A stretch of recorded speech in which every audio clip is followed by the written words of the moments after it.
Naku, kahapon lang, June 3, biglang nagkainitan ang Taiwan at Japan kasama ang Pilipinas dahil sa ginawa nito sa West Philippine Sea. Pero hindi naman nagpatinag ang Japan at agad sinupalpal ang Taiwan. Kaya naman dahil dito, agad nagbanta ang Taiwan sa Pilipinas at Japan at sinabing, "Huwag nyo kaming pastusin."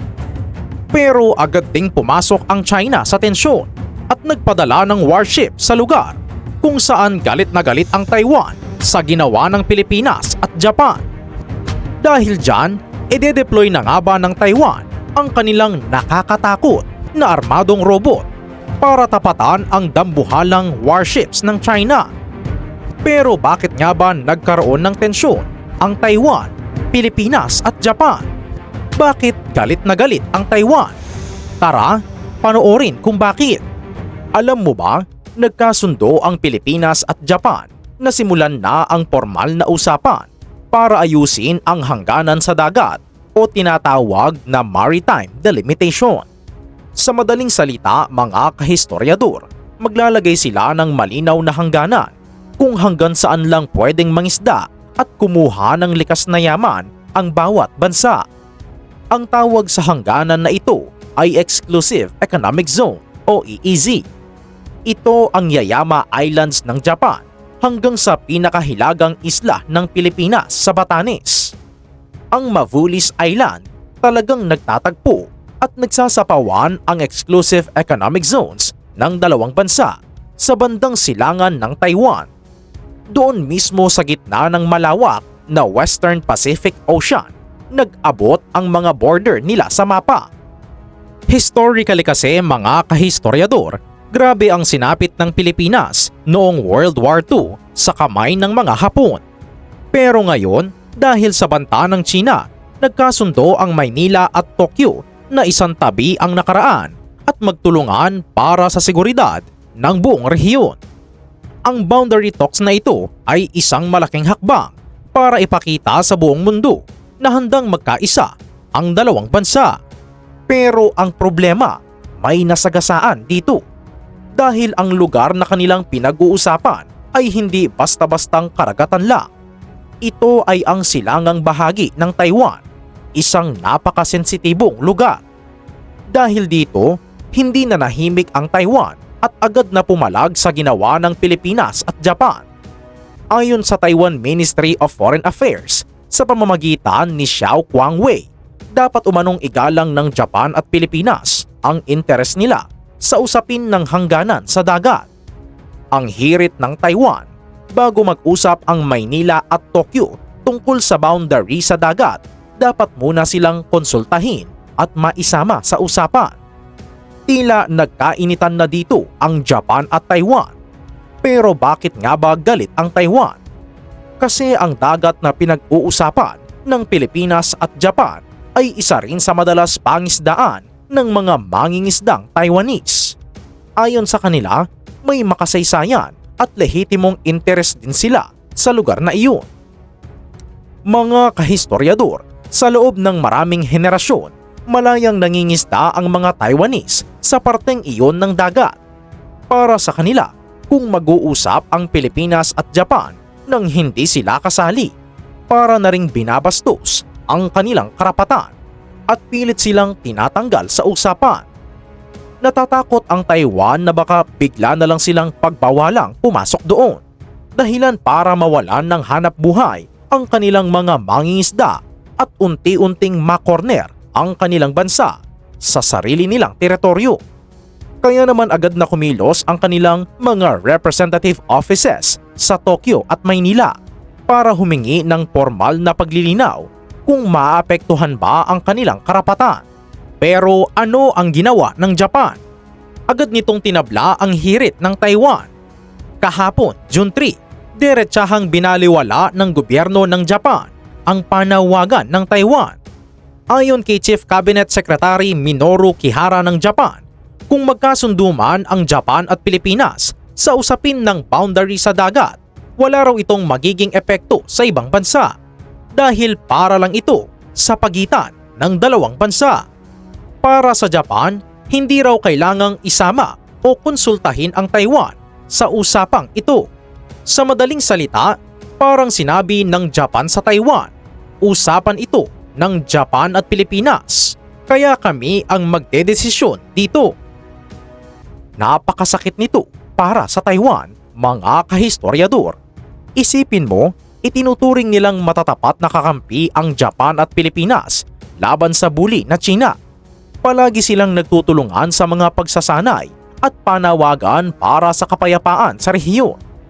Pero ngayon, pakiramdam ng Taiwan ay bigla silang tinalikuran at binaliwala ng kanilang sariling mga kaalyado para lang sa pansariling interes ng mga ito. Ang masaklap, tayo, ang Pilipinas ay kasama pa dito. Kaya naman nagalit ang Taiwan at nagbabala sa Japan at Pilipinas na wag aapakan ang kanilang mga sovereign rights at interes sa karagatan. Sabi nga ng Taiwan, indisputable o hindi pwedeng pagtalunan ang kanilang karapatan sa dagat na iyon. Mga kahistoryador, pati ang China galit na galit at nagpadala pa ng warship sa lugar na iyon.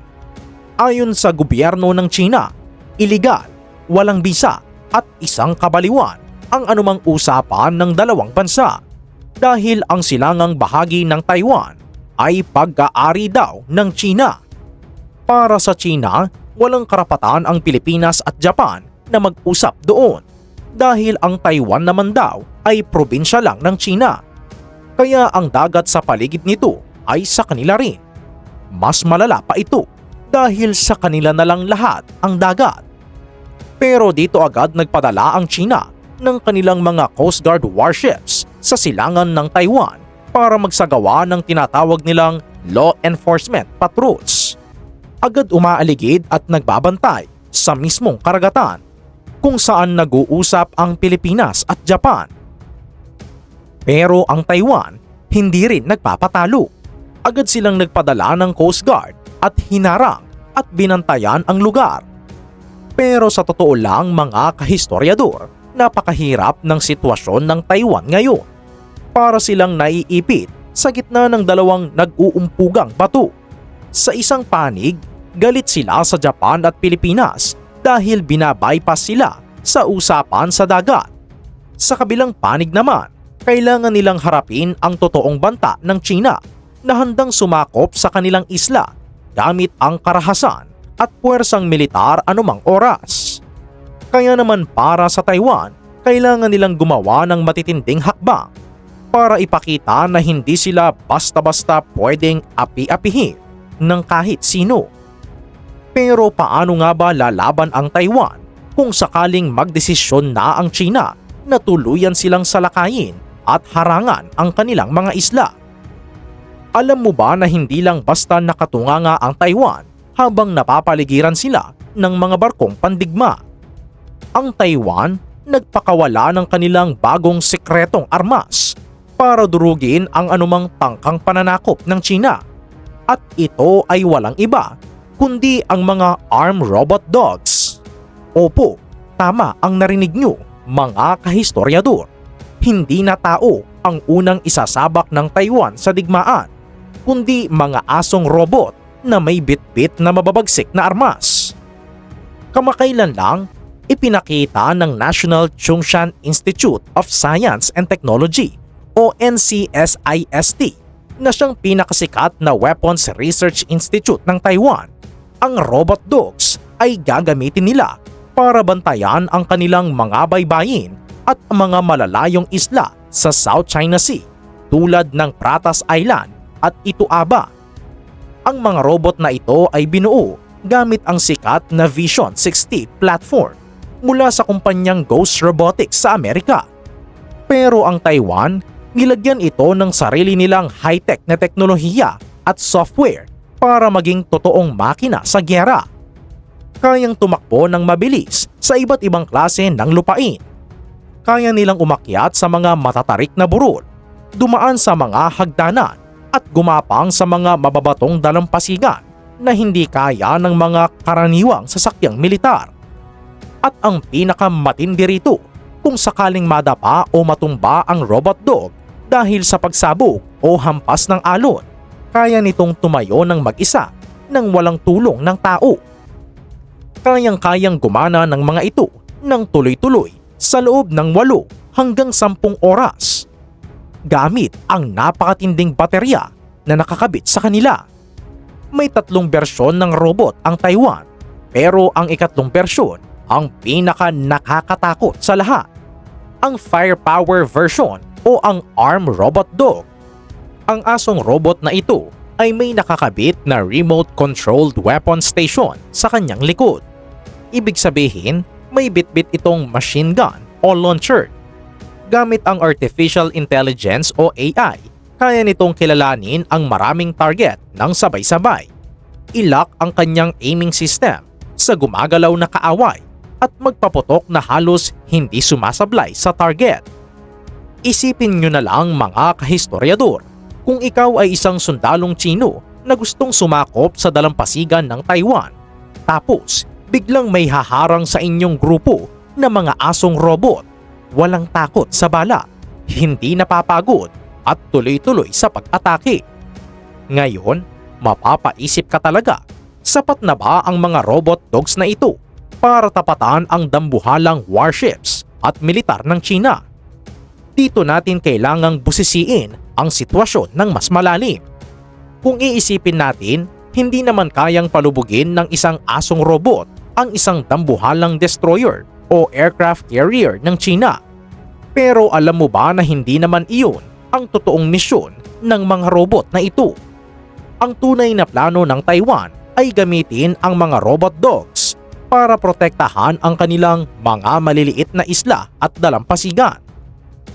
Sa modernong digmaan, ang pinakamahirap na parte ay ang tinatawag na amphibious invasion o ang pagdaong ng mga tropa mula sa dagat patungo sa lupa. Dito karaniwang maraming namamatay na sundalo dahil walang masisilungan sa dalampasigan. Isipin mo, ang Pratas Island at Ituaba ay napakalayo sa main island ng Taiwan. Kung sakaling biglang sumalakay ang China, napakahirap magpadala ng mga sundalo agad-agad. Pero kung may mga asong robot na doon na nagpapatrolya, sila muna ang makikipagbakbakan. Sa pamamagitan ng paglalagay ng mga armadong robot dogs sa mga tabing dagat at mga kuweba, mapipilitan ang mga Tsino na makipaglaban muna sa mga robot bago nila makaharap ang mga totoong tao. Habang busy ang China sa pagbaril sa mga robot dogs, ang mga sundalo naman ng Taiwan ay pwedeng gumamit ng mga anti-ship missiles mula sa malayo para bombahin ang mga warships ng China na nakapila sa dagat. Napakatalino ng taktikang ito dahil nababawasan ang bilang ng mga namamatay na sundalong Taiwanese habang pinapahirapan at pinatataas ang gastos ng China sa bawat metro ng lupa na sinusubukan nilang sakupin. Ang gulo sa boundary talks ng Japan at Pilipinas. Naisip mo na ba kung ano ang posibleng maging epekto nito? Paano kung dahil sa pagbabalewala ng Japan at Pilipinas sa Taiwan ay magbawas ng kooperasyon ang Taipei sa ating bansa? Isipin mo, mahalaga rin sa Pilipinas ang kapayapaan sa Taiwan Strait dahil mahigit 150,000 Pilipino ang nagtatrabaho sa Taiwan ngayon. Kapag nagkagulo roon o lalo pang uminit ang tensyon dahil sa usapin sa dagat, malaking epekto ang pwedeng tamaan sa ating ekonomiya at sa ating mga kababayan. Hindi lang ito usapin ng militar o mga barko sa dagat. Kabuhayan din ito ng libu-libong pamilyang Pilipino na umaasa sa padala ng kanilang mga mahal sa buhay mula sa Taiwan. Kaya naman mga kahistoryador, sa tingin nyo ba ay tama lang na baliwalain ng Japan at Pilipinas ang hirit ng Taiwan na makasama sa boundary talks? O dapat ba silang pakinggan para mas lalong lumakas ang alyansa laban sa China? At ano naman ang masasabi nyo sa mga armadong robot dogs ng Taiwan? Kayang-kaya nga ba nilang pulbusin ang puwersa ng China kung sakaling magsimula ang gyera? Ano ang masasabi nyo dito? I-comment na yan sa ibaba. para malaman din namin.